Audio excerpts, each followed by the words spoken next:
Hey everybody, this is the video on how to draw your charcoal sketch with dramatic contrast. You should be working with at least one black charcoal and one white charcoal, a kneaded eraser, some blenders or Q-tips, and an HB pencil to do your outline drawing. You can see I've done the outline drawing. I've got my still life set up. Of course, just keep in mind that it's always going to look slightly different, the actual still life, because I'm looking at it at a different angle when I'm drawing it. And what I'm going to be doing is I'm going to be first shading in quite dramatically the dark areas. I'm not going to try to go for the exact tones. I'm working on a toned tan paper, which you can try, or you could work on gray, or just work on white paper if you prefer that. And this was a Strathmore pad that I had hanging out, and I have never really worked on tone paper, so I thought this would be fun, like an experiment for me. You can see I've drawn in all the basic lines, the horizon line and so on, and I put in the darker background this time because we're going to have a very dark background to add to the contrast.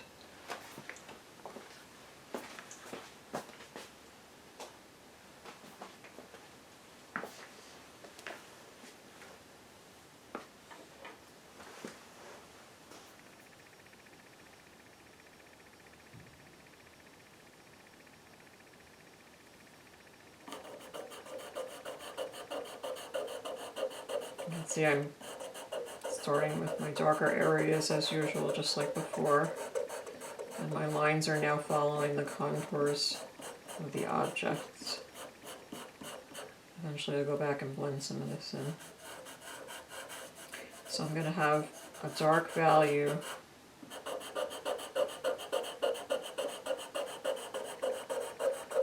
by pressing the pencil, the charcoal pencil, harder.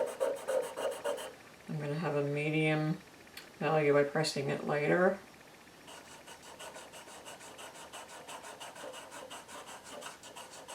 Just to show that, I'm going to go back and do all the dark areas first. I'm going to have one tone will be the tone of the paper, and then I'm going to go in with the white charcoal to do lighter and highlighted areas.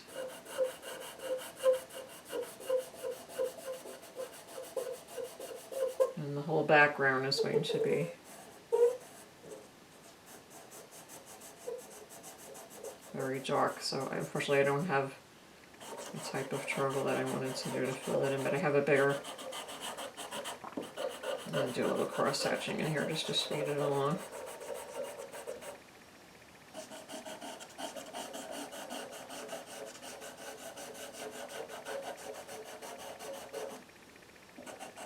You can see I've added in some reflective objects, and that should make it more interesting with some of the highlights. And I'm just using regular items that I have hanging around.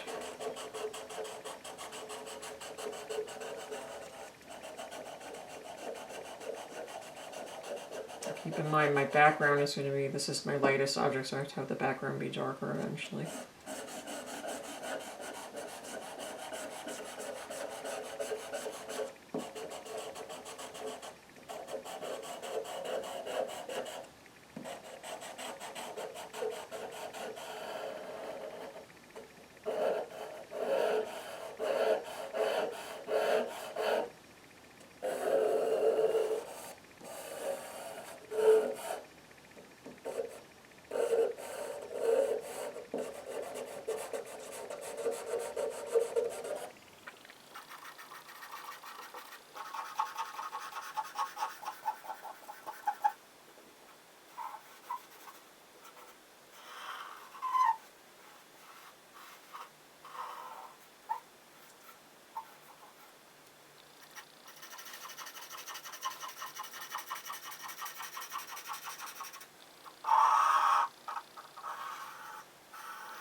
Okay, so I got the basic feeling and pattern of the light.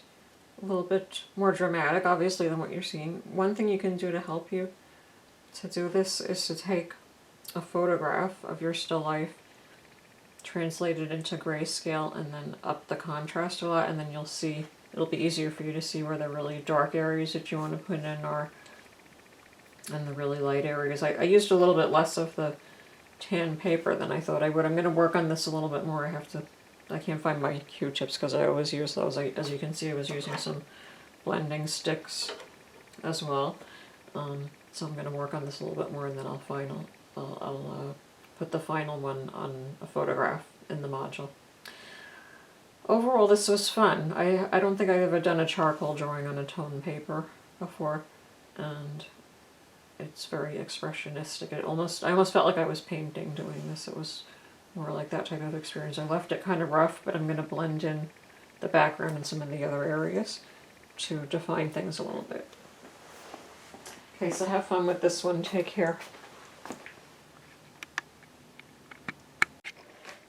Hey everybody, this is the final version of this drawing. I did more highlighting with the white pencil, blending in with the gray and the Q-tips, darkened up the background, did some blending with the blending sticks, and voila, here you have a nice small size, very expressionistic, very beautiful textured, dramatic highlighting and contrast still life study. This almost felt like a painting. I think I mentioned that at the end of the last video. I have never worked with charcoal on a tone paper, maybe years and years ago, but not for a long time. Okay, have fun with this one. Take care.